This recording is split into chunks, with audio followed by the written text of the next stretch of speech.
नमस्कार, news night में आप सभी का स्वागत है। मैं हूं निखिल सिंह और आज न्यूज नाइट में चर्चा करेंगे एनसीसी की वार्षिक रैली की, जिसमें प्रधानमंत्री नरेंद्र मोदी ने युवाओं को दिया एकता का मंत्र। इस संबोधन में क्या कुछ रहा खास, इसकी बात करेंगे। इसके साथ ही केंद्रीय गृह मंत्री अमित शाह के कर्नाटक दौरे की भी बात होगी। अगले 1 घंटे में होगी देश दुनिया की हर जरूरी खबर, दिखाएंगे खेल और अर्थ जगत की भी खबरें। शुरुआत हेडलाइंस के साथ।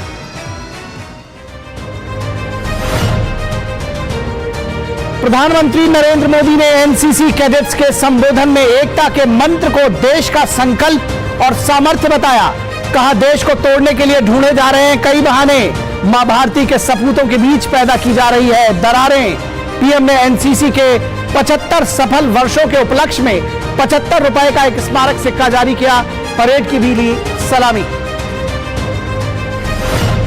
प्रधानमंत्री नरेंद्र मोदी ने कहा, भारत सिर्फ एक भूभाग नहीं बल्कि सभ्यता, संस्कृति, सद्भावना और संभावना की एक अभिव्यक्ति। देश की हजारों वर्ष की यात्रा में समाज शक्ति की भूमिका को बताया अहम। पीएम राजस्थान के भीलवाड़ा में भगवान श्री देव नारायण जी के 1111वें अवतरण महोत्सव में हुए शामिल। केंद्रीय गृह मंत्री अमित शाह ने धारवाड़ में राष्ट्रीय फॉरेंसिक साइंस यूनिवर्सिटी की कैंपस की रखी आधारशिला। कहा, आज 3rd डिग्री का जमाना नहीं बल्कि वैज्ञानिक अनुसंधान और तकनीक के आधार पर ही की जा सकती है जांच। गृह मंत्री ने हुबली में बीवी भूमराड्डी कॉलेज ऑफ इंजीनियरिंग और टेक्नोलॉजी के प्लैटिनम जुबली समारोह को किया संबोधित। 2 दिवसीय G20 स्टार्टअप 20 इंगेजमेंट ग्रुप की बैठक हैदराबाद में हुई शुरू। सतत विकास लक्ष्यों को हासिल करने के स्टार्टअप्स के योगदान पर हुई चर्चा। भारत के G20 के शेरपा ने कहा, आज के स्टार्टअप भारत और दुनिया के लिए शिक्षा, स्वास्थ्य, कृषि उत्पादकता जैसी समस्याओं का निकाल रहे हैं समाधान। भारतीय वायुसेना ने मुरैना में 2 लड़ाकू विमानों के दुर्घटनाग्रस्त होने के कारणों का पता लगाने के लिए जांच के निर्देश दिए। कहा, नियमित प्रशिक्षण मिशन पर थे लड़ाकू विमान। 3 में से 1 पायलट की गंभीर चोट लगने के कारण हुई मृत्यु। राजस्थान के भरतपुर में भी एक दुर्घटनाग्रस्त विमान का मलबा मिला।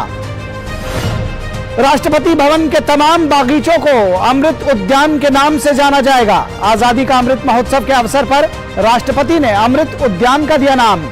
31 जनवरी से 26 मार्च तक जनता के लिए खुलेगा अमृत उद्यान।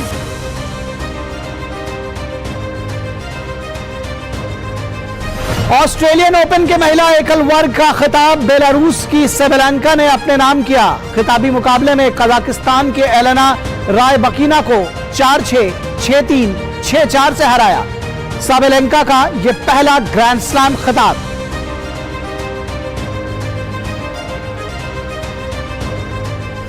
और स्वराज में इस बार देखिए युवराज नरेंद्र जीत के शौर्य की गाथा। स्वराज के लिए जिए हैं, स्वराज के लिए ही मरेंगे का किया उद्घोष। दूरदर्शन के राष्ट्रीय प्रसारण पर देखिए इस रविवार सुबह 9 बजे और रात 9 बजे।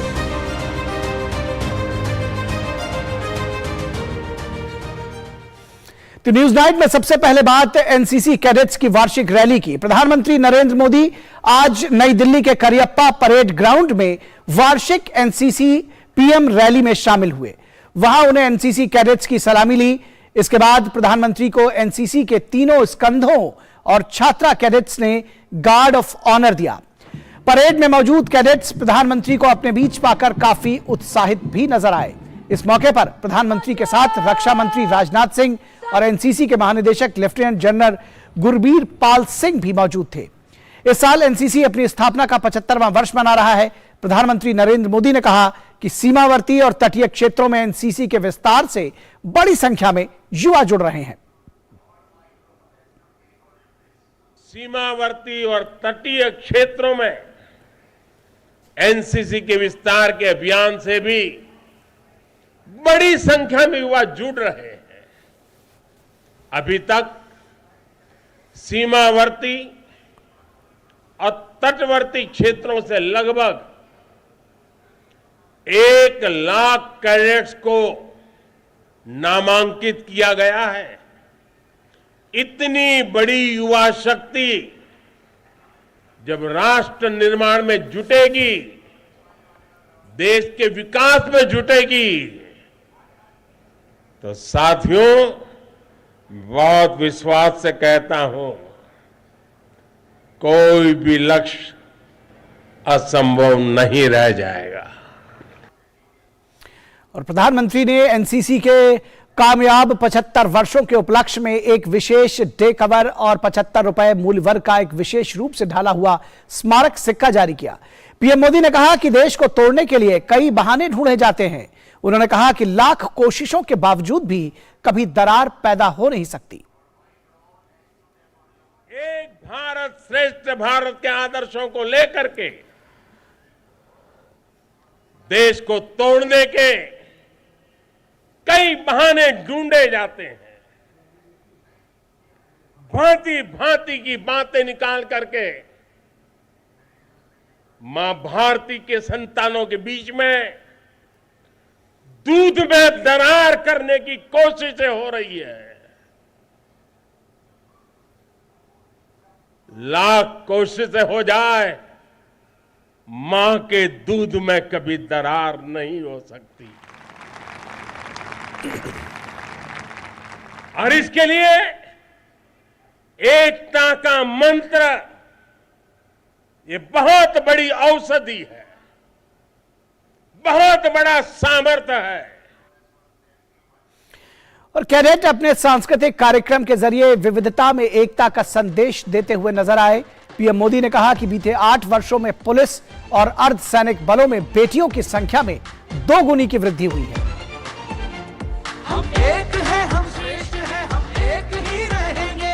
हम एक हैं, हम श्रेष्ठ हैं, हम एक ही रहेंगे। हम एक हैं, हम श्रेष्ठ हैं, हम एक ही रहेंगे। हम एक हैं। बीते 8 वर्षों में पुलिस और अर्धसैनिक बलों में बेटियों की संख्या में लगभग 2 गुनी वृद्धि हुई है। आज आप देखिए, सेना के तीनों अंगों में अग्रिम मोर्चे पर महिलाओं की तैनाती का रास्ता खुल चुका है। आज महिलाएं भारतीय नौसेना में पहली बार अग्निवीर के रूप में, नाविक के रूप में शामिल हुई है। महिलाओं ने सशस्त्र बलों में लड़ाकू भूमिकाओं में भी प्रवेश करना शुरू किया है। इस अवसर पर कन्याकुमारी से शुरू हुई यूनिटी ऑफ फ्लेम रन प्रधानमंत्री को मशाल सौंपने के साथ संपन्न हुई। General Manoj Pandey, along with the Prime Minister and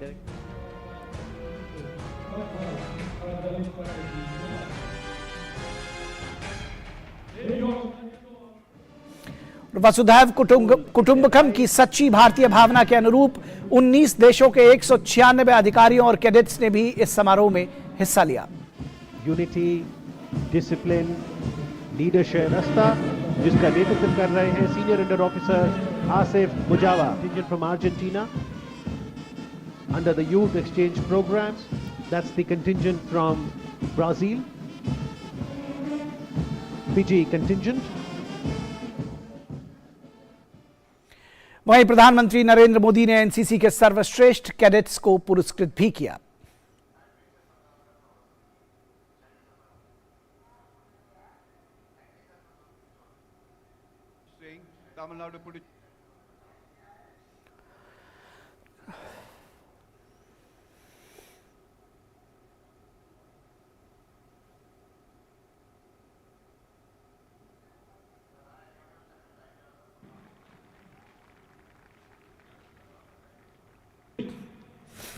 under officer cadet Devendra Badgujar पुरस्कार। जोरदार ताली। और भगवान श्री देव नारायण जी के 1111वें अवतरण महोत्सव समारोह में हिस्सा लेने प्रधानमंत्री नरेंद्र मोदी राजस्थान के भीलवाड़ा पहुंचे। इस मौके पर पीएम ने कहा कि भारत सिर्फ एक भूभाग नहीं बल्कि सभ्यता, संस्कृति, सद्भावना और संभावना की एक अभिव्यक्ति है। पीएम मोदी ने देश की हजारों वर्ष की यात्रा में समाज शक्ति की भूमिका को अहम बताया।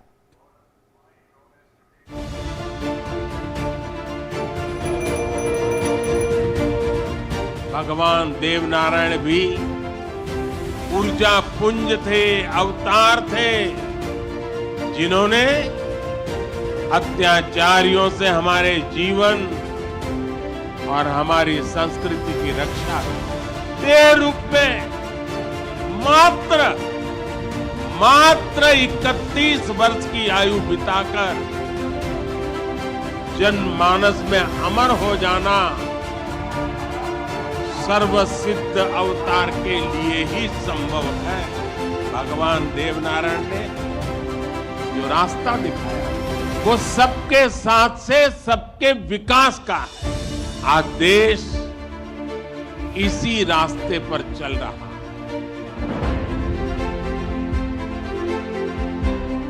राजस्थान के भीलवाड़ा में लाखों की तादाद में पहुंचे लोगों ने प्रधानमंत्री नरेंद्र मोदी का गर्मजोशी के साथ स्वागत किया।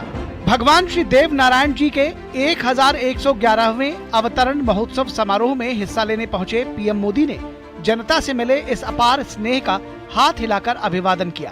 प्रधानमंत्री ने अपने संबोधन में जन कल्याण के लिए समर्पित भगवान देव नारायण को याद करते हुए कहा कि उन्होंने जो सबका साथ सबका विकास का रास्ता दिखाया था, आज देश उसी मार्ग पर अग्रसर है। भारत की हजारों वर्षों की यात्रा में अत्यंत महत्वपूर्ण रही सामाजिक शक्ति की भूमिका का जिक्र करते हुए प्रधानमंत्री ने कहा कि पिछले 8-9 वर्षों में समाज के हर वंचित वर्ग के उत्थान के लिए प्रयास किए गए हैं। पीएम मोदी ने कहा कि भारत को भी भौगोलिक, सांस्कृतिक, सामाजिक और वैचारिक रूप से तोड़ने के बहुत प्रयास हुए, लेकिन भारत को कोई भी ताकत समाप्त नहीं कर पाई। भारत सिर्फ एक भूभाग नहीं है, बल्कि हमारी सभ्यता की, संस्कृति की, सद्भावना की, संभावना की एक अभिव्यक्ति है।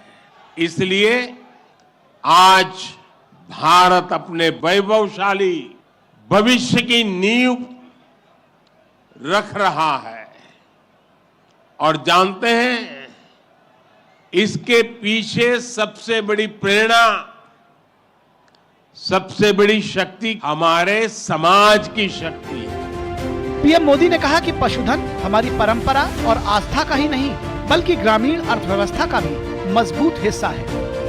इससे पहले प्रधानमंत्री नरेंद्र मोदी ने मालासेरी मंदिर पहुंचकर भगवान देव नारायण जी की पूजा अर्चना भी की। मालासेरी मंदिर में पूजा अर्चना के बाद प्रधानमंत्री ने महायज्ञ में आहुति भी दी।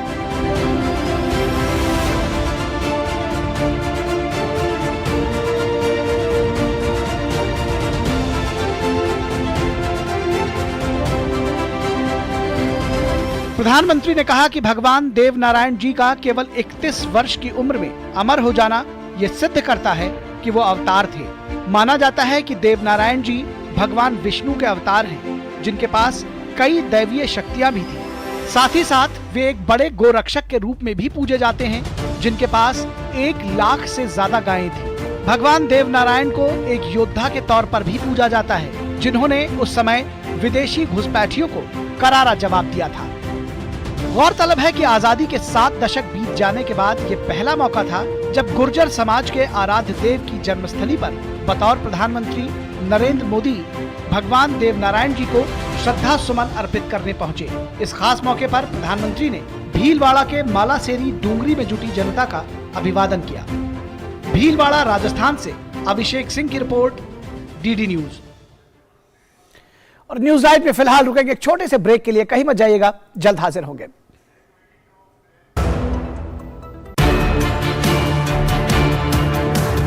The Navy gives me the opportunity to serve my motherland. The Navy gives me the opportunity to safeguard my nation. The Navy gives me the opportunity to secure my country's waters. The Navy gives you more. Indian Navy, an ocean of opportunities.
फूल वाला, catering वाला, band वाला, ये लो भाई।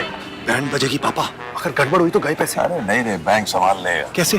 मैंने positive pay system पे register किया है। Bank को चेक्स और बेनिफिशियरीज की जानकारी दे दी है। बैंक चेक करेगा, जांच करेगा, डिटेल्स मैच नहीं तो क्लियरेंस नहीं। अच्छा, लाइए मुझे दीजिए। फोटो वाला, लाइट वाला, मंडप वाला।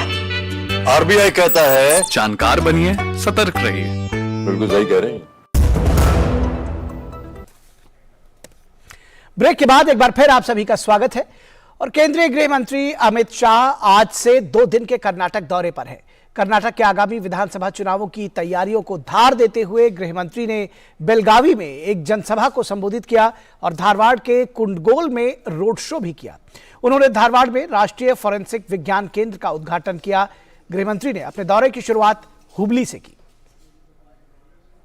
कर्नाटक के 2 दिवसीय दौरे पर केंद्रीय गृह मंत्री अमित शाह ने कर्नाटक के धारवाड़ में राष्ट्रीय फॉरेंसिक विज्ञान केंद्र का उद्घाटन किया। इस अवसर पर गृह मंत्री ने कहा कि अपराधियों को सजा दिलाने के लिए फॉरेंसिक विज्ञान सबसे सही रास्ता है। उन्होंने कहा कि दिल्ली के बाद कर्नाटक दूसरा राज्य बन गया है जिसने शहरी इलाके में होने वाले 6 साल और उससे ज्यादा सजा वाले अपराधों में फॉरेंसिक विज्ञान के विशेषज्ञ द्वारा जांच कराने को अनिवार्य कर दिया है। साथ ही उन्होंने विश्वास जताते हुए कहा कि अगले 5 सालों में भारत ही एक ऐसा देश होगा जहां से दुनिया के सबसे ज्यादा फॉरेंसिक विशेषज्ञ निकलेंगे। बहुत जरूरी है कि 6 साल से और 6 साल और 6 साल से ज्यादा जिस अपराध में सजा है वो सभी क्राइम सीन पर सबसे पहले फॉरेंसिक साइंस के ऑफिसर को। मुझे आज आनंद है कि दिल्ली के बाद कर्नाटक दूसरा राज्य बना है जिसने अर्बन एरिया के अंदर 6 साल से ज्यादा सजा वाले सभी क्राइम के अंदर फॉरेंसिक साइंस के एक्सपर्ट की विजिट को कंपलसरी कर दिया है। बाद में केंद्रीय गृह मंत्री अमित शाह ने धारवाड़ के कुंडगोल में रोड शो किया। इस दौरान कर्नाटक के मुख्यमंत्री बसवराज बोम्मई भी मौजूद रहे। यही नहीं, पूर्व मुख्यमंत्री और वरिष्ठ भाजपा नेता येदियुरप्पा भी रोड शो में शामिल हुए। साथ ही बेलगाम में एक जनसभा को संबोधित किया। इससे पहले केंद्रीय गृह मंत्री अमित शाह ने अपने कर्नाटक दौरे की शुरुआत हुबली में केएलई सोसाइटी के बीवीबी इंजीनियरिंग कॉलेज में स्टेडियम के उद्घाटन से की। अमित शाह ने जनसभा को संबोधित करते हुए कहा कि आजादी के इस 75 साल की यात्रा में भारत ने पूरे विश्व में अहम स्थान बनाने के लिए साथ ही दुनिया को भारत की क्षमता से परिचित कराया है। उन्होंने कहा कि यदि आप देश के लिए अपना जीवन बलिदान नहीं कर सकते तो अपना जीवन अपने देश के लिए जिएं और इसे दुनिया का नंबर 1 देश बनाएं। ब्यूरो इनपुट के साथ आयशा खानम की रिपोर्ट, डीडी न्यूज। और भारतीय वायुसेना के 2 विमान आज दुर्घटनाग्रस्त हो गए। ग्वालियर वायुसेना एयरबेस से उड़ान भरने के बाद सुखोई 30 और मिराज 2000 विमान दुर्घटनाग्रस्त हो गए। इस हादसे में एक पायलट शहीद हो गया। मध्य प्रदेश के मुरैना के पास सुखोई 30 और मिराज 2000 विमान शनिवार को दुर्घटनाग्रस्त हो गया। खबरों के मुताबिक ग्वालियर वायुसेना एयरबेस से सुबह उड़ान भरने के बाद यह हादसा हुआ। विमानों के दुर्घटनाग्रस्त होने के बाद ग्रामीणों की भीड़ घटनास्थल पर पहुंची और प्रशासन को इसकी सूचना दी। ग्रामीणों के मुताबिक विमान में आसमान में ही आग लग गई थी और देखते ही देखते जलता हुआ फाइटर जेट नीचे आ गिरा। मैंने ये देखा था एकदम आग लगती हुई जा रही थी तो एक आगे निकल गया था। फिर बाद में ये पता लगा कि ये एक दोनों प्लेन टकराने से यहाँ एक गिर पड़ा। मैं यहाँ पर घर पे था तो देखा मिराज ऊपर उड़ रहा था, उसमें आग लग रही थी। आग लगते हुए वो आया नीचे और पास में आके जंगल में गिर गया। मध्य प्रदेश के मुख्यमंत्री शिवराज सिंह चौहान ने विमानों के दुर्घटनाग्रस्त होने की सूचना को दुखद बताया। उन्होंने अपने ट्वीट संदेश में कहा कि मुरैना के कैलारस के पास वायुसेना के सुखोई 30 और मिराज 2000 विमानों के दुर्घटनाग्रस्त होने की खबर अत्यंत दुखद है। मैंने स्थानीय प्रशासन को त्वरित बचाव एवं राहत कार्य में वायुसेना के सहयोग के निर्देश दिए हैं। स्थानीय प्रशासन ने दुर्घटना स्थल पर पहुंचकर स्थिति का जायजा लिया और राहत और बचाव के काम को तत्परता के साथ संभाला। मुरैना प्रशासन ने बताया कि दुर्घटना के बाद 2 पायलट मिल गए हैं जो हादसे के बाद विमान से कूदने में सफल रहे। जो जानकारी हम लोगों को प्राप्त हुई एयरफोर्स के माध्यम से, उसमें 2 एयरक्राफ्ट इन्वॉल्व हैं, एक सुखोई है और एक मिराज है। 3 पायलट थे, 2 पायलट सेफ्टी इजेक्ट कर गए थे, वो लोग इंजर्ड पाए गए थे लेकिन सेफ थे, उनको एयरलिफ्ट कराया जा चुका है। इस बीच राजस्थान के भरतपुर में एक विमान का मलबा मिला है। स्थानीय प्रशासन ने घटनास्थल पर पहुंचकर राहत और बचाव के काम को संभाला। मौके पर वायुसेना के अधिकारी भी पहुंचे हैं। ब्यूरो इनपुट के साथ सुधीर यादव और मध्य प्रदेश से अजीत द्विवेदी, राजस्थान से धर्मेश भारती की रिपोर्ट, डीडी न्यूज। और समूह 20 देशों की अध्यक्षता इस समय भारत के पास है और इससे जुड़े संकल्पों को सिद्धि तक पहुंचाने के लिए बैठकों का दौर जारी है। इसी के तहत स्टार्टअप 20 इंगेजमेंट ग्रुप की 2 दिवसीय बैठक आज हैदराबाद में शुरू हुई। बैठक में G20 देशों के प्रतिनिधि और पर्यवेक्षक देशों के विशेष आमंत्रित सदस्य हिस्सा ले रहे हैं, जिसमें स्टार्टअप को सहयोग देने के लिए वैश्विक विमर्श, ग्लोबल नैरेटिव का सृजन किए जाने की उम्मीद है। भारत की G20 अध्यक्षता के तहत स्टार्टअप 20 इंगेजमेंट ग्रुप की 2 दिवसीय बैठक हैदराबाद में शुरू हो गई है।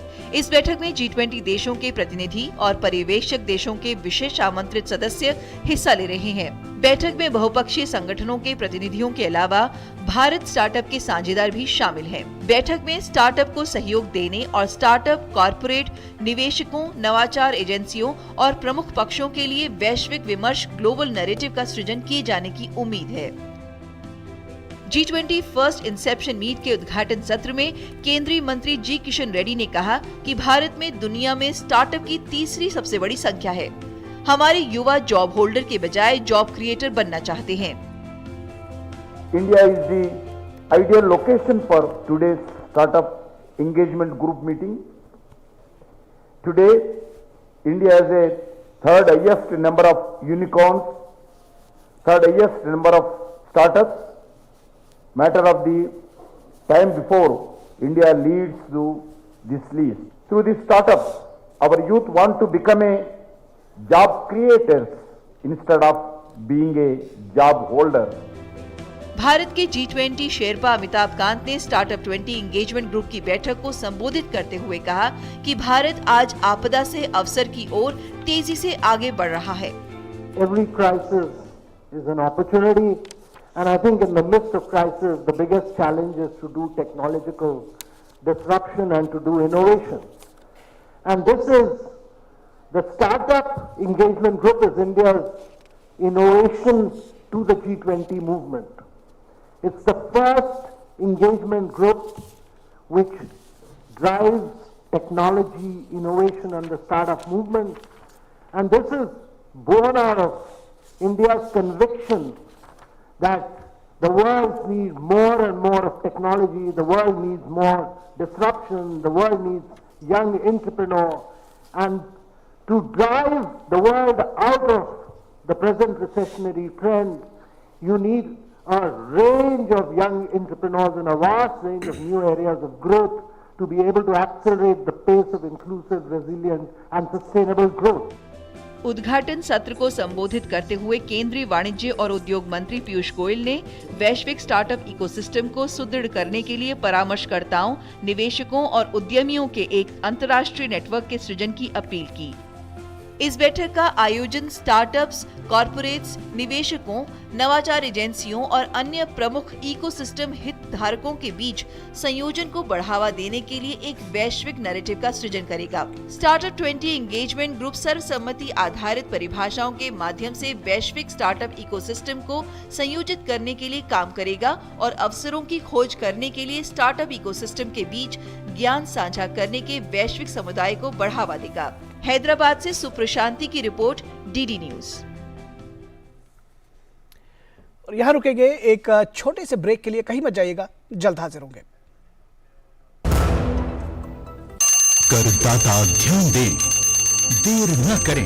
यदि आपने अब तक अपने आधार को अपने पैन से लिंक नहीं किया है तो ये आखिरी मौका है। आप अपने आधार को अपने पैन से 31 मार्च 2023 तक 1000 रुपए की लेट फीस देकर लिंक करवा सकते हैं। आधार को पैन से लिंक करने के लिए www.incometax.gov.in पर जाएं और लिंक आधार पर क्लिक करें और निर्देशों का पालन करें। ऐसा न करने पर आपका पैन इनऑपरेटिव हो जाएगा। पैन इनऑपरेटिव होने पर आप अपनी टैक्स रिटर्न फाइल नहीं कर पाएंगे, पेंडिंग रिटर्न्स और रिफंड प्रोसेस नहीं होंगे। डिफेक्टिव रिटर्न्स के केस में पेंडिंग कार्यवाही खत्म नहीं होगी, आपकी पेमेंट से टैक्स ऊंचे रेट पर कटेगा। याद रखें, सभी पैन होल्डर्स के लिए 31 मार्च 2023 तक अपने आधार को पैन से लिंक करना अनिवार्य है। प्रत्येक आयकरदाता एक राष्ट्र निर्माता।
क्या बात है, बहुत फिट लग रहा है।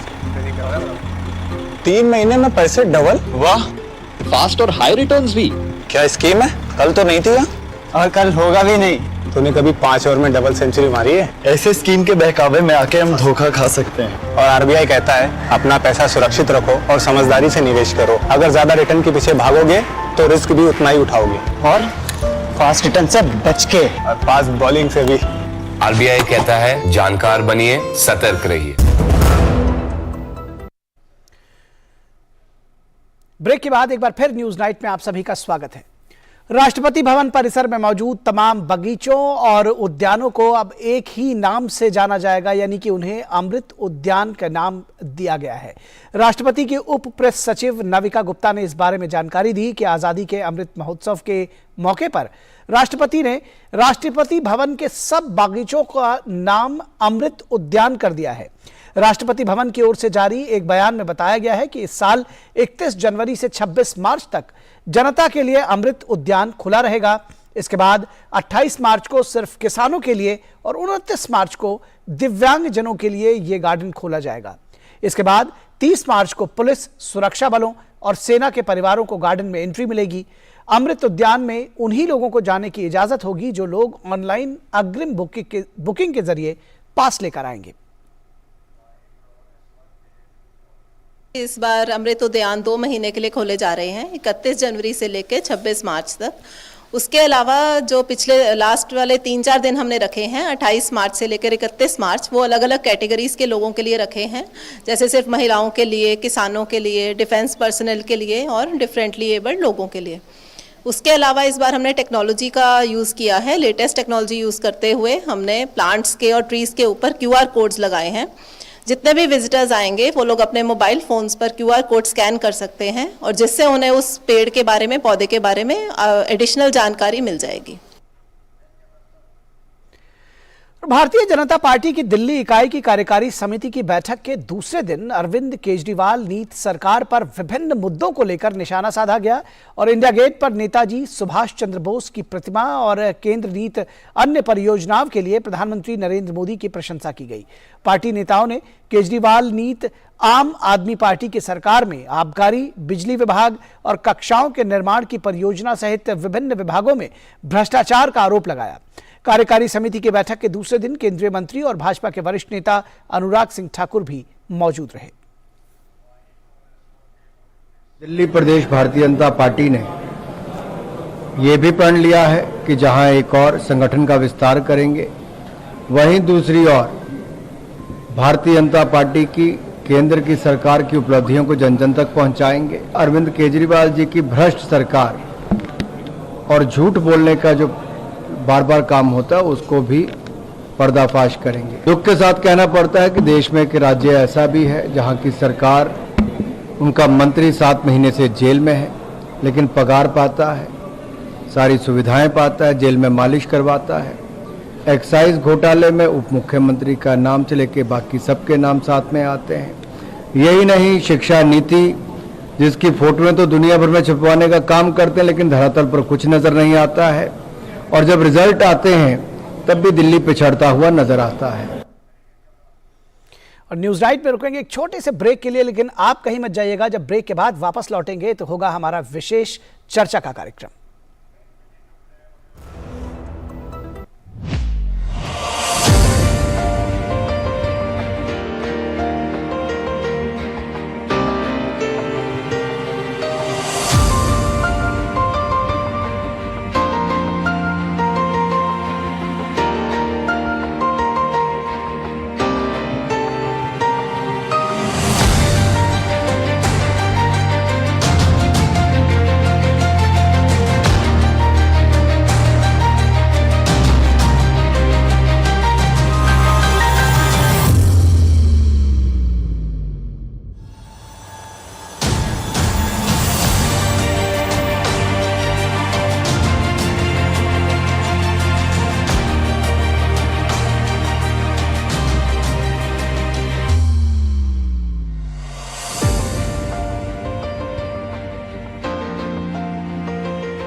करदाता ध्यान दें, देर न करें।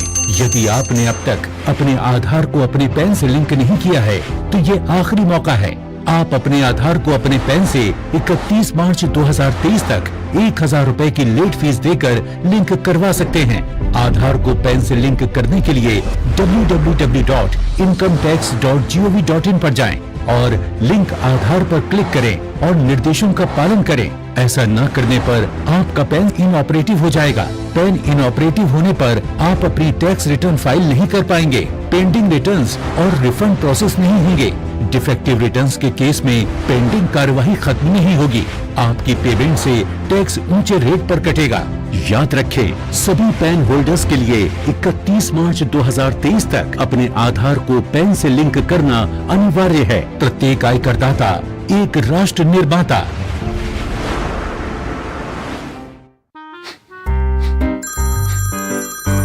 सर, आपका केवाईसी अपडेट करना है, नहीं तो अकाउंट और एटीएम कार्ड ब्लॉक हो जाएगा। सावधान सावधान। 2.5 करोड़ का इनाम मुझे।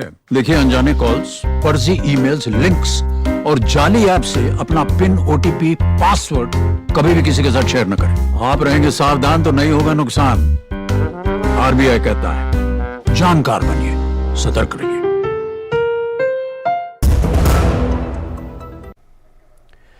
ब्रेक के बाद एक बार फिर आप सभी का स्वागत है और अब बारी है हमारे विशेष की। आज का हमारा विशेष है एनसीसी रैली में पीएम, ये देश के लिए जीने का वक्त। हमारा विशेष का आज का विषय है एनसीसी रैली में पीएम मोदी, ये देश के लिए जीने का वक्त। प्रधानमंत्री ने कहा कि ये देश के लिए जीने का वक्त है। एनसीसी रैली में प्रधानमंत्री ने कहा ये देश के लिए जीने का वक्त। यही है आज का हमारा विशेष और इस विशेष चर्चा में हम अपने खास मेहमानों के साथ जुड़ेंगे। हमारे साथ में 2 खास मेहमान, मेजर जनरल संजय मैसन रिटायर्ड जुड़े हुए हैं। मेजर जनरल संजय मैसन, आपका स्वागत है।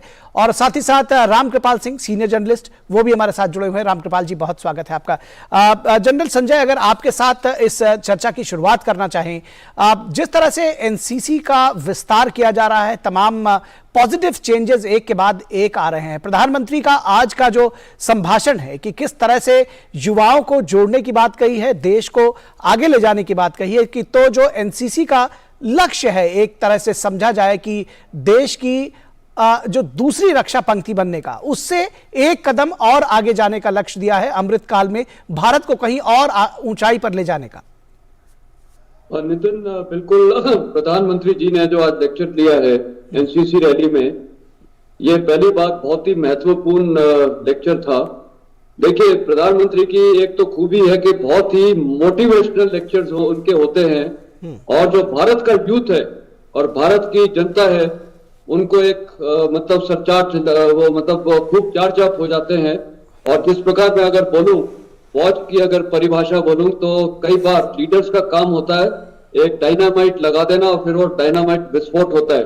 तो पूरे देश में एक लहर आ चुकी है, एक यूनिटी आ चुकी है, एक देश के लिए मर मिटने की भूमिका आ चुकी है। तो ये सब हो रहा है क्योंकि जो कनेक्टिविटी है प्रधानमंत्री जी की यूथ के साथ, खासकर जनता के साथ, तो ये फर्क पड़ता है। और अभी आप देखिए, जो आप दृश्य भी दिखा रहे हैं, इस टाइम ऑडियंस में स्कूल के बच्चे भी थे, कॉलेज और स्कूल के बच्चे थे। तो देखिए, फ्यूचर ऑफ इंडिया डिपेंड करता है आज के यूथ में, और वही उन्होंने भी बोला है। और यहां तक प्रधानमंत्री जी ने बोला है कि 100 इयर्स के अंदर, अभी 75 साल तो हो गए हैं, भारत रेली में नंबर 1 लीडिंग देश होगा और भारत की छवि जो बनती जा रही है। और इसीलिए उन्होंने बोला है, ये वक्त है देश के लिए जीने का, देश के लिए त्याग करने का। और वही ये यूथ में जज्बा है, मोटिवेशन है। और जहां तक एनसीसी का सवाल है, देखिए सबसे बड़ी इसमें बात, भारत के ये तमाम स्टेट से एनसीसी कैडेट्स हैं, इसमें लड़के लड़कियां दोनों होते हैं, कॉलेजेस में और साथ ही साथ स्कूलों में है। और बच्चों का बहुत मोटिवेशन रहता है, वो एक उनको मोटिवेशन होता है फौज में ज्वाइन करने के लिए, क्योंकि एक फौज की नींव रखी जाती है और सेकेंड लाइन डिफेंस भी है। कल एनसीसी का काम युद्ध के दौरान भी है, ये सेकेंड लाइन डिफेंस है। और आज की तारीख में सबसे बड़ी यूनिफॉर्म फोर्स इंडिया में एनसीसी है। तो ये हमारा फ्यूचर है, नारी शक्ति है एनसीसी के अंदर, डाइवर्सिटी है पूरे देश में, और जो इनका नारा है यूनिटी एंड डिसिप्लिन, वो अचीव हो रहा है। तो मेरे ख्याल ये सारांश में एनसीसी और जो ये हमारा भविष्य है इंडिया के लिए, ये बहुत ही महत्वपूर्ण है। और इस साल 19 देश के लोग आए हैं, कैडेट्स, तो ये एक इंटरेक्शन भी होता है, वो भी देख के जाएंगे कि भारत कितना उन्नति करे और भारत के यूथ में कितनी एकता है और अनुशासन है। जी बिल्कुल, आपसे चर्चा को आगे बढ़ाएंगे। रामकृपाल जी को जोड़ते हैं। रामकृपाल जी, प्रधानमंत्री ने जो बाकी बातें कही उसमें साथ में एक बड़ी महत्वपूर्ण बात कही कि आज़ादी के संघर्ष के दौरान भारत पर और देश पर बहुत सारे रणबांकुरे वो मर मिटे और वो मरने का वक्त था देश के लिए, लेकिन आज जो है वो जीने का वक्त है। और यही आज हमारा विशेष भी है कि प्रधानमंत्री ने कहा कि ये भारत के लिए जीने का वक्त है और इस तरह से जिए अमृत काल में कि देश के लिए को समृद्धि के स्तर तक लेकर जाइए और संकल्पों को सिद्ध करिए और उसके लिए जिए। किस तरह से देखते हैं इस प्रधानमंत्री के वक्तव्य को?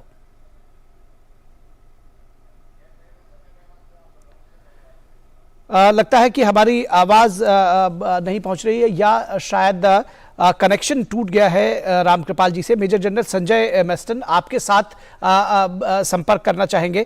मेजर जनरल संजय, आपसे समझेंगे कि जो प्रधानमंत्री ने कहा कि ये देश के लिए जीने का वक्त है, किस तरह से देखते हैं इसको? बिल्कुल, जीने का वक्त इसलिए है क्योंकि देखिए, एक फौज में एक कहावत है, for your future we gave our today. तो ये जो आज भारत में है, कई हमारे लोग हैं जिन्होंने इस देश में सैक्रिफाइस किया है, हमारे फ्रीडम फाइटर्स हैं फौज में, पैरामिलिट्री फोर्सेस में, और कई सिविलियंस ने भी देश के लिए त्याग दिया है। उन्होंने जो सैक्रिफाइस किया है उनका फल आज पूरे भारतवर्ष को मिल रहा है। और ये समय है हमें जीने का, और जीने का मतलब देश के लिए एक कुछ करने का। अभी त्याग हमें करने की इतनी जरूरत नहीं है, अभी हमारा समय आ गया है कि देश को अभी हमने वापस कुछ देना है जो हमारे पूर्वों ने शहीद होकर इस देश के लिए किया है। तो वो समय आ गया कि हमें आज सबको मिलकर देश के लिए कुछ करना है। We have to live for a country and do something for a country. और वही मेरे ख्याल प्रधानमंत्री जी का मोटिवेशनल स्पीच में था। और जब पूरा हिंदुस्तान एक होके हिंदुस्तान के लिए करेगा तो हमारा देश तो नंबर 1 देश होके रहेगा, उसमें कोई शक नहीं है। मेरे ख्याल आपके दूसरे एंकर भी शायद जुड़ गए होंगे, उनको भी जी रामकृपाल जी हमारे साथ जुड़े हुए हैं। रामकृपाल जी, प्रधानमंत्री ने कहा कि देश को तोड़ने की भी कोशिश की जा रही है, लेकिन जो एकता का मंत्र है वो सबसे बड़ी औषधि है। इस वक्तव्य को किस तरह से परिभाषित करेंगे आप, किस तरह से ले रहे हैं? देखिए, एनसीसी का आज 75वां साल था और जिस तरह से मोदी जी ने आज कहा है, आज ही नहीं जब भी मौका मिला है तो मोदी जी हमेशा इस बात को कहते हैं। और जो एक सच्चाई है कि भारत का युवा जो है सबसे बड़ा पावर हाउस है। भारत का युवा शक्ति ही है जो इस देश को आगे ले जा रही है। मोदी जी क्या मानता, देखिए वो कह रहे हैं कि ये इस देश का युवा है जो इस देश को आगे ले जा रहा है। जी, बात सही है। जिस देश में 35 साल की उम्र, 18 से 35 साल की उम्र के करीब आप समझिए कि 60% की आबादी हमारी है, तो दुनिया देख रही है। और ये एक ऐसी आबादी है जो हमारे जीवन के हर क्षेत्र में, पूरी दुनिया में, भारत में ही नहीं, वो फैली हुई है। उसका जो एक मोदी जी को जब भी मौका मिलता है तो वो उसको प्रोत्साहित करते हैं। और उनकी 8 साल से जो पॉलिसी उनके 9 साल से रही है, आप देखिए कभी भी उनका जब भी मौका मिला है वो हमेशा इस बात को कहते हैं कि भारत की युवा शक्ति ही इस देश की पहचान है, वही इस देश को आगे ले जा रही है और उस पर हमें गर्व है। याद कीजिए अभी जैसे हमारे सहयोगी जो सेना से रहे हैं, वो जो बात कर रहे थे उसमें देखिए कि उन्होंने एक बात कही कि मोदी जी इतना अच्छा कम्युनिकेट करते हैं, चाहे वो युवा हो बच्चा हो, जैसे उसको लगता है कि उनका जो भी मोदी जी कहते हैं वो उनको इस तरह से जाता है, बिल्कुल साफ शब्दों में। तो एक जो ताकत मिलती है, एक जो प्रोत्साहन मिलता है, वो बहुत बड़ी चीज होती है। देखिए 8 सालों में सेना के क्षेत्र में महिलाओं की संख्या 2 गुनी हुई है। जी, आप ये कल्पना कीजिए कितनी बड़ी प्रगति है। इस बार आपने देखा होगा 26 जनवरी को एक जो नारी शक्ति का प्रदर्शन था, जिस तरह से महिलाएं आगे जा रही थी, ऐसे ही जैसे अग्निवीर पहली बार इसमें शामिल हुए हैं। तो एनसीसी जो है पहले एक ऐसा था, कुछ जमाने मैंने भी देखा था जब हम पढ़ते थे, तो ऐसे लगता था जैसे कोई साधारण सी एक रस्म अदायगी हो रही हो। लेकिन जो मोदी जी ने फोकस किया पूरी तरह से, और ये सही है कि हमारे, जिसको कहा जाता था कि हमारी अनेकता में एकता है, तो जब हम आजाद हो रहे थे तो लोगों ने कहा था ये अनेकता हिंदुस्तान में लोकतंत्र को आगे नहीं जाने देगी। लेकिन जैसा द्रौपदी जी ने पूर्व संध्या पर कहा गणतंत्र की, कि इस विविधता ने हमें जोड़ा है, तोड़ा नहीं है। तो जो तोड़ने का मुंह देख रहे थे कि कभी ये टूट जाएगा, वो इतनी तेजी से जुड़ता जा रहा है। और 26 जनवरी इसकी पहचान थी। आज 75 साल होने पर मोदी जी ने जिस तरह से पूरे देश के, जिसको पावर हाउस हम कहते हैं, 60% यूथ पॉपुलेशन है, उसको जो ये कहा है, उसको जो ये इस बात का वो धन्यवाद दिया है, इस बात का उनको हकदार बताया है कि इस देश को वही आगे लेके जा रहे हैं। और देखिए हमारी युवा शक्ति हर जगह पे है, सेना से लेकर के, चाहे वो टेक्नोलॉजी हो, स्टार्टअप हो, जहां भी हो। और एक ऐसी लीडरशिप मिली है जो कहती है कि मैं पीछे हूं, देश को आप आगे ले जा रहे हो। ये बहुत बड़ी चीज होती है। जो लीडर है वो कहता है कि मेरी शक्ति नहीं है, ये तुम्हारी शक्ति है। वो प्रेरणा देता है और सारा श्रेय जो है वो इस देश के यूथ को देता है। तो मैं समझता हूं कि ये जो एक जो कंटिन्यूटी है मोदी जी के उसमें, कि जब भी मौका मिले, और ये सही है कि इतना बड़ा यूथ दुनिया का कहीं किसी मुल्क में नहीं है। और ये इस समय अगर वो देश के लिए आगे बढ़ रहा है, काम कर रहा है, जो मोदी जी ने कहा है कि देश के लिए हम जी रहे हैं, देश के लिए मेहनत कर रहा है यूथ, तो कोई दुनिया की ताकत नहीं है जो भारत को दुनिया के विकास स्तंभ देशों में न ले जाए। लेकिन मैं बार बार कहता हूं कि हमारी ताकत जो है, जैसा मोदी जी कहते हैं कि वो कमजोर को उठाने के लिए है, किसी को दबाने के लिए नहीं है। हम किसी को डराना नहीं चाहते। वसुधैव कुटुंबकम सर्वे भवन्तु सुखिनः सन्तु सर्वे च सन्तु निरामया। हमारी ताकत जो है वो पूरे विश्व की ताकत होगी, विश्व के उत्कर्ष के लिए होगी, विश्व के उत्थान के लिए होगी, न कि किसी को डराने के लिए। जी बिल्कुल। और जी बिल्कुल। जनरल मैस्टन, आपसे अगर हम एनसीसी के विशेष संदर्भ में आगामी वर्षों में उसकी कुछ कार्य योजनाएं या उसके भविष्य के विषय में आपसे जानना चाहें, और आज जिस तरह से प्रधानमंत्री नरेंद्र मोदी ने कहा एनसीसी के लिए, युवाओं के लिए स्काई इज द लिमिट। और नितिन बिल्कुल सही, स्काई इज द लिमिट। मैं खुद एक एनसीसी कैडेट था 1975 से 1976 तक। उसके बाद मैं नेशनल डिफेंस एकेडमी में ज्वाइन कर गया था। और मैं आपको बताना चाहूंगा, एनसीसी वो जगह है, बहुत मोटिवेशन होता है। और फौज में खासकर आज यूनिवर्सिटी कॉलेज से लोगों को मौका मिल रहा है डायरेक्ट फौज में आने का, जब उनको एनसीसी सर्टिफिकेट मिल जाते हैं। तो देश के लिए जो अभी ये एनसीसी चल रहा है, और जो डायरेक्टर जनरल एनसीसी है, इनको मैं खुद जानता हूँ जी, वो भी बता रहे थे कि ये विस्तार से बढ़ता जा रहा है। मैं फिलहाल फौज छोड़ने के बाद जब रिटायर हुआ, मैं रायगढ़ में भी था, वहां पर एक कंपनी में काम कर रहा था 1.5 साल के लिए जी। मेरे को हैरानी है, रायगढ़ छत्तीसगढ़ में, वो भी एक छोटी सी जगह, पूरे एनसीसी कैडेट्स जम्मू कश्मीर और कहां से है, बल्कि मैंने उनको भाषण भी दिया था और इतना अच्छा लगा कि पूरे हिंदुस्तान से एनसीसी कैडेट्स आते हैं। इधर भी आज जो कैंप है जी, पूरे हिंदुस्तान से, ना कि पूरे हिंदुस्तान से, 19 कंट्रीज के एनसीसी कैडेट्स भी आए हुए हैं। तो जिस प्रकार हमारे प्रीवियस स्पीकर ने बोला है, हमारी देश की यूनिटी इन डाइवर्सिटी है, तो वही एक हमारी स्ट्रेंथ है। और हमेशा हमको ये देखना है, ये मेरे को लग रहा है कि जिस प्रकार एनसीसी का ये विस्तारवाद हो रहा है, ये बढ़ता रहेगा, लोगों को मोटिवेशन होगा और नंबर्स में ज्वाइन करेंगे।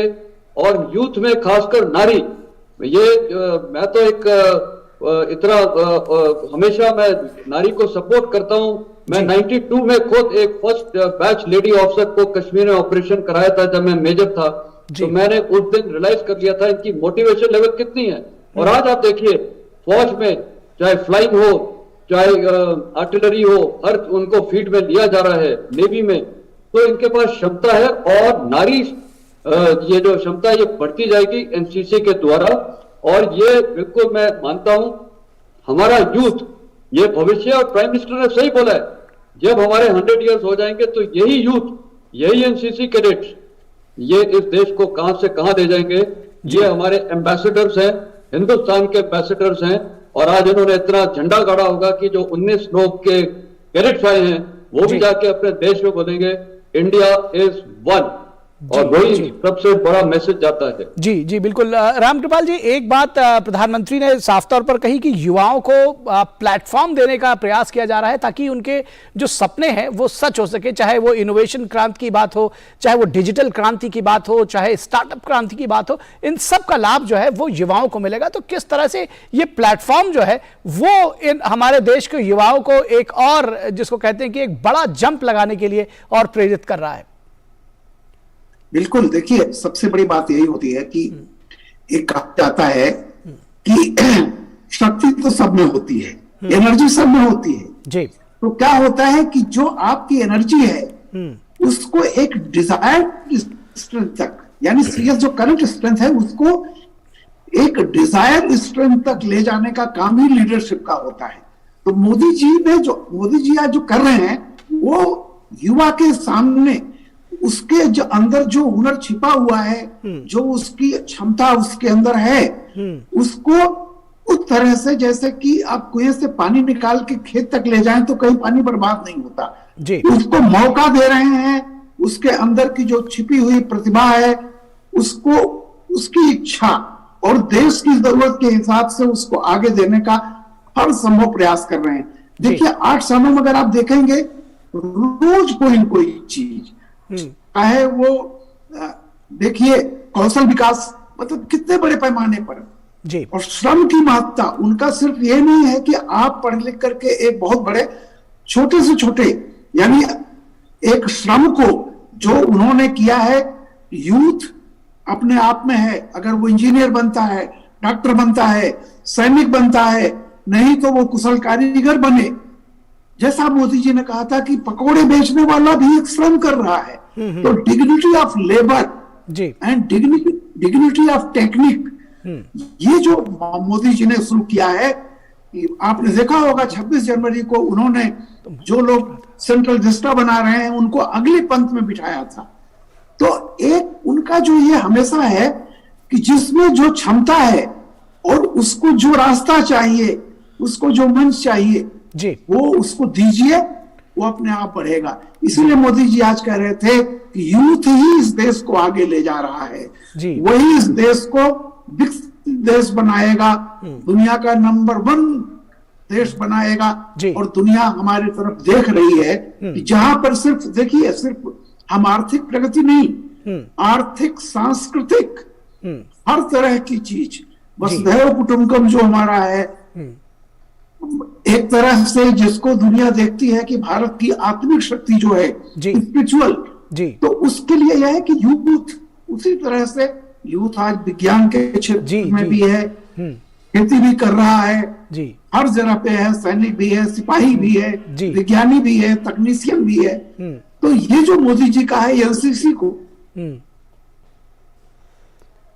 जी जी जी बिल्कुल। तो ये जो एनसीसी के कैडेट्स को उत्साह भरा है, दरअसल जो उनमें जोश, जज्बा और उत्साह भरा है, ये निश्चित तौर पर उनको बहुत आगे तक ले जाएगा। और जिस तरह से उन्होंने कहा कि एकता के मंत्र के जरिए जो भारत को तोड़ने की कोशिश कर रहे हैं लोग, वो भी कहीं ना कहीं दूर हो सकेगा। और जो हमारे युवा है इसको भली भांति समझ रहे हैं। और जिस तरह से कहा गया कि जो हमारे युवाओं की का जोश है, जो उनका पराक्रम है, जो उनकी वीरता है एनसीसी के कैडेट्स की, और जो उनका अंदर का जज्बा है, वो निश्चित तौर पर भारत के सपनों को सिद्ध करेगा। और रामधारी सिंह दिनकर के शब्दों को याद करूं तो है कौन विघ्न ऐसा जग में, टिक सके वीर नर के मग में, खम ठोक ठेलता है जब नर पर्वत के जाते पांव खड़। बहुत धन्यवाद आप दोनों मेहमानों का, मेजर जनरल संजय मेस्टन और रामकृपाल सिंह जी, आप दोनों का बहुत शुक्रिया इस चर्चा में जुड़ने के लिए। और अब बात कर लेते हैं खेलों की, और सबसे पहले बात क्रिकेट के मैदान से। भारत और न्यूजीलैंड के बीच 3 मैचों की T20 सीरीज का दूसरा मुकाबला रविवार को लखनऊ में खेला जाएगा। भारतीय टीम को पहले मुकाबले में हार का मुंह देखना पड़ा है, और ऐसे में टीम को सीरीज में बने रहने के लिए अगले मुकाबले को हर हाल में जीतना होगा। वनडे सीरीज में क्लीन स्वीप करने का टीम इंडिया का खुमार रांची में बुरी तरह से टूटा, और अब नौबत सीरीज बचाने की है। हार्दिक पांड्या की कप्तानी में टीम इंडिया ने जिस बुलंदी के साथ श्रीलंका को पीटा था, न्यूजीलैंड के खिलाफ उसका असर नहीं दिखा। बल्लेबाजी हो या गेंदबाजी, दोनों में ही टीम इंडिया की युवा ब्रिगेड अपनी जमीन तलाशती नजर आई। एक ऐसी पिच जिस पर रन बनाना कोई बहुत बड़ा काम नहीं था, उस पिच पर ईशान किशन हो या शुभमन गिल, सभी पानी भरते नजर आए। जबकि गेंदबाजी में अर्शदीप ने अपने आखिरी ओवर में जिस तरह से रन लुटाए, उससे इतना तो तय है कि लखनऊ में होने वाले सीरीज के दूसरे मुकाबले में भारतीय टीम में बदलाव जरूर नजर आ सकता है। हार्दिक अगले मैच में नई रणनीति के साथ मैदान पर उतरना चाहेंगे। हार्दिक की कप्तानी में भारत ने एक भी T20 सीरीज नहीं हारी है। ऐसे में हार्दिक पांड्या अपने इस रिकॉर्ड को बनाए रखने के लिए अगले मैच को जरूर जीतना चाहेंगे। वहीं न्यूजीलैंड की बात करें तो वनडे की कसर को T20 में टीम ने शानदार तरीके से पूरा किया और अपने प्रदर्शन से टीम इंडिया को हैरान कर दिया। मिशेल सैंटनर ने अपने खेल के साथ ही अपनी कप्तानी से भी काफी प्रभावित किया है। गेंदबाजी में लॉकी फर्ग्यूसन भारत दौरे पर अभी तक लय हासिल नहीं कर पाए हैं। भारत और न्यूजीलैंड के बीच आंकड़ों की बात करें तो दोनों के बीच अब तक कुल 23 मुकाबले हुए हैं, जिसमें टीम इंडिया ने 12 मैचों में जीत दर्ज की है, जबकि न्यूजीलैंड ने 10 मैच जीते हैं। वहीं एक मैच टाई रहा है। जबकि भारतीय सरजमी पर दोनों के बीच 9 मुकाबले हुए हैं, जिसमें से 5 बार भारत ने जबकि 4 बार न्यूजीलैंड ने जीत दर्ज की है। कुल मिलाकर अब एक ऐसी लड़ाई है जहां टीम इंडिया के लिए सीरीज दांव पर है और जीत ही सिर्फ एकमात्र रास्ता है सीरीज में बने रहने के लिए। Sports desk, TD news.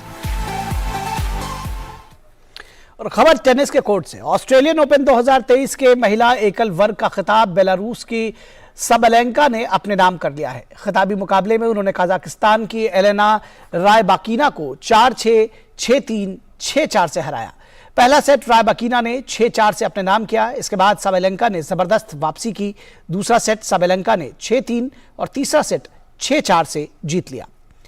यह सबलेंका का पहला ग्रैंड स्लैम खिताब है। दोनों के बीच यह चौथा मुकाबला था। चारों मैच सबलेंका ने ही जीते हैं। किसी ग्रैंड स्लैम के फाइनल में दोनों पहली बार आमने सामने थी। इससे पहले रायबाकिना और सबलेंका के बीच जुलाई 2021 में विंबलडन के चौथे राउंड में मुकाबला हुआ था। इसके अलावा जनवरी 2021 में दोनों अबू धाबी टेनिस ओपन के क्वार्टर फाइनल और सितंबर 2019 में वुहान ओपन के क्वार्टर फाइनल में आमने सामने हुई थी। और आइए अब एक नजर डालते हैं देश की अन्य खबरों पर। जम्मू कश्मीर में श्री वैष्णो देवी मंदिर परिसर के आसपास 700 से अधिक सीसीटीवी कैमरे लगाए जाएंगे। मंदिर प्रबंधन बोर्ड ने सभी तीर्थयात्रियों पर नजर रखने, उचित भीड़ प्रबंधन के लिए सीसीटीवी कैमरों की संख्या बढ़ाने पर जोर दिया है। मंदिर परिसर ने तीर्थयात्रियों के पंजीकरण को सरल बनाने के उद्देश्य से प्रत्येक तीर्थयात्री को RFID कार्ड जारी करना शुरू कर दिया है। बिहार के छपरा में शराब तस्करों ने पुलिस पर हमला कर 3 पुलिसकर्मियों को घायल किया। इस दौरान पुलिस पर फायरिंग भी की गई। घटना छपरा जिले के भगवान बाजार थाना की बताई जा रही है, जहां पुलिस शराब की सूचना पर छापेमारी के लिए पहुंची थी। झारखंड के धनबाद में एक अस्पताल में भीषण आग लगने से डॉक्टर दंपत्ति समेत 5 लोगों की मौत हो गई। बताया जा रहा है कि हादसे में मारे गए सभी लोगों की मौत दम घुटने की वजह से हुई है। हादसा देर रात करीब 1 बजे के आसपास हुआ। शॉर्ट सर्किट से आग लगने की बात कही जा रही है। हिमाचल प्रदेश के लाहौल स्पीति में अटल टनल हाईवे पर भारी बर्फबारी के बाद ट्रैफिक पर असर पड़ा है। भारी बर्फबारी के बाद उपजे हालात से निपटने के लिए प्रशासन भी अलर्ट मोड पर है। अटल टनल हिमाचल प्रदेश में लाहौल स्पीति जिले के लाहौल और कुल्लू जिले के मनाली को जोड़ती है। ये टनल हिमाचल प्रदेश के रोहतांग दर्रे में 13,058 फुट ऊंचे पहाड़ के नीचे बनी है। बिहार के औरंगाबाद में सीआरपीएफ और बिहार पुलिस ने नक्सलियों के खिलाफ चलाए गए एक संयुक्त तलाशी अभियान के दौरान 162 IED बरामद किए हैं। ये IED नक्सलियों द्वारा जंगल में छुपाए गए थे। सीआरपीएफ की तरफ से मिली जानकारी के मुताबिक सभी 162 IED को सुरक्षित तरीके से नष्ट कर दिया गया है। स्वराज के लिए जिए हैं, स्वराज के लिए ही मरेंगे, युवराज नरेंद्र जीत ऐसा किसके सामने कहते हैं? जानने के लिए देखिए दूरदर्शन प्रस्तुति स्वराज, भारत के स्वतंत्रता संग्राम की समग्र गाथा, इस रविवार सुबह 9 बजे और रात 9 बजे दूरदर्शन के राष्ट्रीय प्रसारण पर। न्यूज नाइट के आज के अंक में बस इतना ही। नमस्कार। मुझे बच्चा समझना तुम्हारे लिए बहुत भारी पड़ेगा नरसिंह। मुझ जैसे कई लोग हैं जो आपका साथ देना चाहते हैं। अंग्रेजों के देसी सैनिकों ने अपने ही अफसरों के मुंह पर तूफे तान दी। उभरते हुए उफान पर नियंत्रण पाने का दायित्व कंपनी ने कप्तान स्टुअर्ट को सौंप दिया है। इस देश पर पूरी तरह से राज तुम कभी नहीं कर पाओगे। स्वराज के लिए जिए हैं, स्वराज के लिए ही मरेंगे। भारत माता की जय! भारत माता की जय!